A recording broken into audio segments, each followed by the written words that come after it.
एक दिन रीना शेरनी अपने एक साथी बाघ मानव के साथ प्रतापगढ़ जंगल पर राज करने वाले ठाकुर खानदान के वारिस छोटे ठाकुर रणधीर शेर के पास आती है।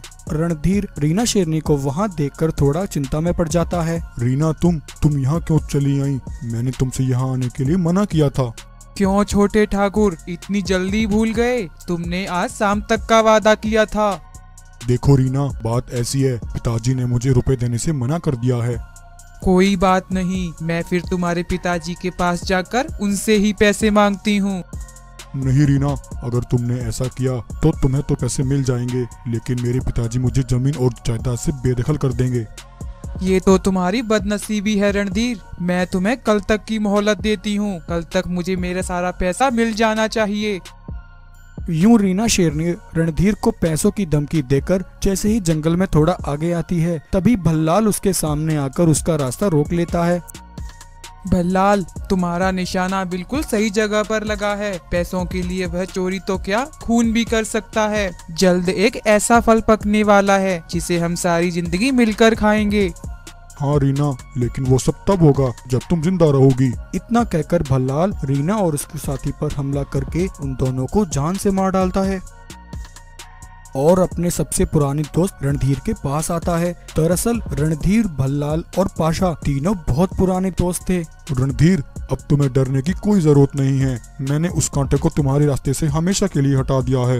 वो सब तो ठीक है भल्लाल, लेकिन अपने काले कारोबार से मैं सबका कर्जदार हो गया हूँ। मेरे दोस्त, तुम मेरी मदद करो, वरना मैं बर्बाद हो जाऊंगा।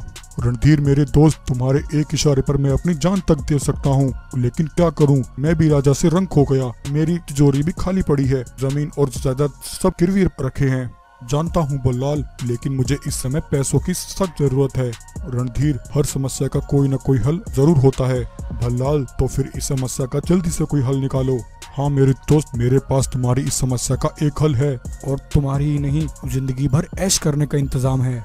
क्या भल्लाल, ये तुम क्या कह रहे हो? जिंदगी भर का इंतजाम? आखिर ये सब कैसे होगा? रणधीर, याद करो, तुम्हारे जंगल की घाटी में एक सालों पुराना मंदिर है जिसमें एक मणि रखी है। अगर हम किसी तरह उस मणि को हासिल कर लें तो हम सारी जिंदगी ऐश करेंगे। लेकिन भल्लाल, वो तो हमारी खानदानी मणि है। उस मंदिर के बाहर तो सिपाही पहरे पर होते हैं। रणधीर, वो खानदानी मणि तुम्हारी ही दौलत है। आखिर वह कब काम आएगी? सोच लो रणधीर, भीख या ऐश, जिल्लत या इज्जत। और रणधीर, चोरी वो होती है जो पकड़ी जाए, तुम पर तो कोई शक भी नहीं कर सकता।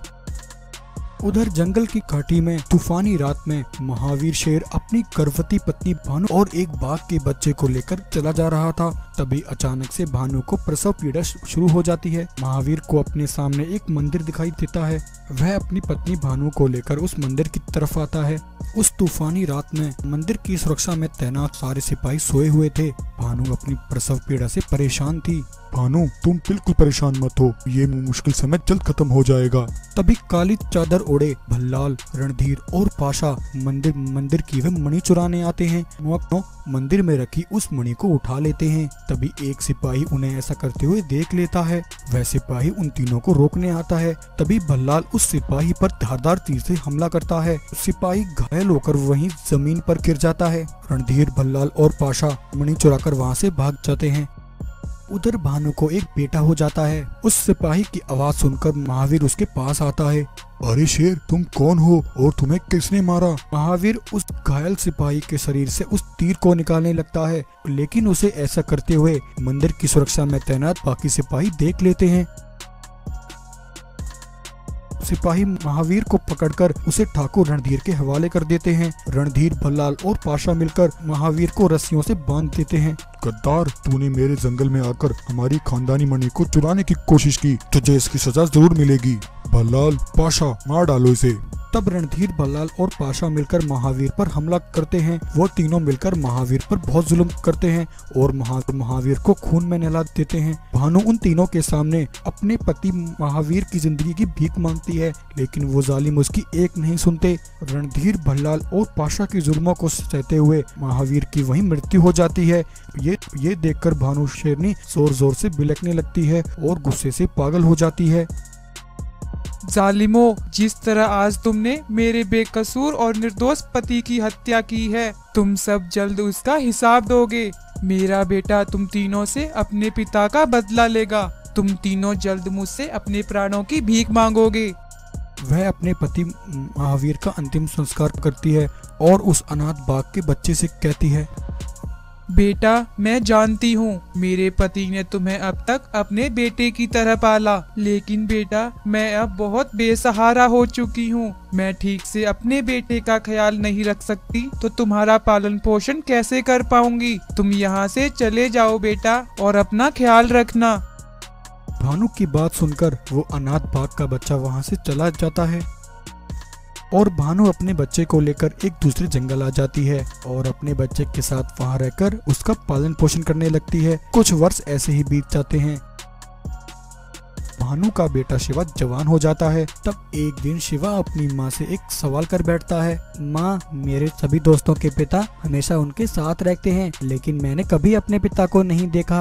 आखिर मेरे पिताजी कहाँ हैं माँ? बेटा, जल्द तुम्हें इस सब के बारे में पता चल जाएगा। वहीं दूसरी तरफ ठाकुर रणधीर, भल्लाल और पाशा उस मणि को बेचकर बहुत सारी धन दौलत इकट्ठा कर लेते हैं और आसपास के जंगलों में सबसे धनवान हो जाते हैं। एक दिन जंगल में एक गर्भवती गाय बहुत तेजी से भाग रही थी, क्योंकि उस गर्भवती गाय को मारने के लिए रणधीर, भल्लाल और पाशा वो उसके पीछे पड़े थे। वह गाय बहुत घबराई हुई थी। बचाओ बचाओ, कोई मेरी मदद करो, ये जालिम मुझे मार देंगे, कोई मेरी मदद करो। तभी दूर खड़ा शिवा उस गाय को देख लेता है। शिवा गाय के पास आता है। रुक जाओ, कौन हो तुम तीनों और तुम इस मासूम गाय को क्यों मारना चाहते हो? कौन है तू? पहले कभी तुझे इस जंगल में नहीं देखा और तूने हमारे रास्ते में आने की हिम्मत कैसे की? भाग जा यहाँ से, ये गाय हमारा शिकार है। बिल्कुल नहीं, मेरे होते हुए तुम इस गाय को नहीं मार सकते। अच्छा, तो तू ऐसे नहीं मानेगा। भाइयों, मार डालो इसे। भल्लाल और पाशा शिवा को मारने आते हैं, लेकिन तभी एक सफेद बाघ वहां आकर भल्लाल पर हमला करता है और दूसरी तरफ शिवा पाशा पर हमला करके उसे घायल कर देता है। रणधीर, भल्लाल और पाशा उन दोनों को एक साथ देखकर हैरान हो जाते और वहां से भाग जाते हैं। अरे बाघ भाई, कौन हो तुम? आज तुमने मेरा साथ देकर मेरे ऊपर एहसान किया है। ये तीनों दुष्ट इस बेचारी मासूम गाय को मारना चाहते थे। अगर आज तुम न होते तो शायद मैं अकेला इस गाय की रक्षा नहीं कर पाता। शेर भाई, ये तो मेरा फर्ज था। तुम्हारी मदद करके मुझे बहुत खुशी हुई। लेकिन बाघ भाई, तुम कौन हो और तुम कहाँ रहते हो? मेरा नाम बगीरा है और मेरा कोई घर नहीं है। मैं इस दुनिया में अकेला हूँ। अगर ऐसी बात है तो आज से तुम मुझे अपना भाई समझो। चलो बगीरा, यहीं पास में मेरा घर है। मेरी माँ तुमसे मिलकर बहुत खुश होगी।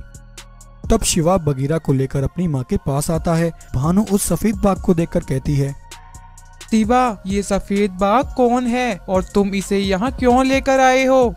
तब शिवा अपनी माँ को जंगल की सारी कहानी बताता है कि किस तरह बगीरा ने आज उसके बेटे की रक्षा की है। लेकिन तभी बगीरा भानु को देखकर रोने लगता है। माँ, तुमने मुझे पहचाना नहीं। मैं तुम्हारा वही बदनसीब बेटा हूँ जिसे तुमने आज से 10 वर्ष पहले खुद से दूर कर दिया था। देखो माँ, मैं तुम्हारा वही बेटा हूँ। बगीरा की बात सुनकर भानु को सब याद आ जाता है। भानु बगीरा को गले लगाती है। बेटा, तुम इतने सालों से कहाँ थे? मैं हर रोज तुम्हें याद करती थी। आज से 10 वर्ष पहले मैंने अपने कलेजे पर पत्थर रखकर तुम्हें खुद से दूर किया था ताकि तुम खुद का ख्याल रख सको बगीरा। लेकिन आज तुमने मेरे बेटे की जान बचाकर मेरे दूध का कर्ज अदा किया है। मुझे एक नहीं, मेरे दोनों बेटे मिल चुके हैं। चलो बच्चों, मुझे तुम दोनों को कुछ बताना है। अब भानु अपने दोनों बेटे बगीरा और शिवा को लेकर अपने जंगल आती है। भानु को जिंदा देखकर जंगल में हलचल मच जाती है। अरे ये तो भानु है। ये तो वही है जिसके पति पर मणि चुराने को आरोप लगा था। वही है जिसके पति पर मणि चुराने को आरोप लगा था। हाँ, मैं वही बदनसीब भानु शेरनी हूँ जिसके निर्दोष पति को जालिमों ने अपने लालच का शिकार बनाया और मेरे बेकसूर पति को बेरहमी से मार डाला था। सालों पहले जिनके पिता पर गद्दारी का कलंक लगा था, आज मैं तुमको वो सच्चाई बताकर अपने पति पर लगा गद्दारी का कलंक मिटाऊंगी। उस दिन तुम सबको जो बताया गया और जो दिखाया गया वो सब सच नहीं था। उस रात घाटी के उस मंदिर से मणि चुराने वाला मेरा पति नहीं, बल्कि वो तीनों जालिम रणधीर, भल्लाल और पाशा थे।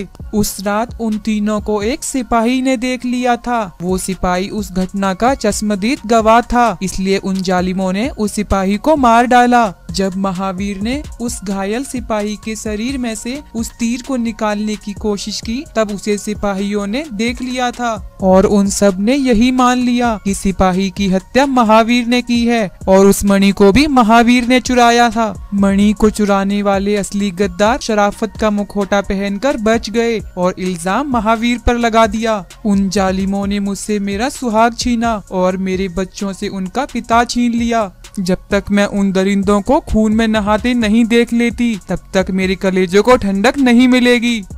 मेरे बेटो, जाओ और उन जालिमों का अंत कर दो और उनसे अपने पिता का बदला लो। अपनी माँ की सारी कहानी सुनकर शिवा और बगीरा गुस्से से भर जाते हैं। वो दोनों फौरन रणधीर, भल्लाल और पाशा के ठिकाने पर पहुंचते हैं और वहां जाकर उन पर हमलावर हो जाते हैं। बगीरा और शिवा दोनों भाई मिलकर उन तीनों को खून में नहला देते हैं और उन्हें जान से मार डालते हैं। बगीरा और शिवा आज उन तीनों को खत्म करके अपने पिता का बदला पूरा करते हैं और फिर अपनी माँ भानु के साथ फिर से अपने जंगल में हंसी खुशी रहने लगते हैं।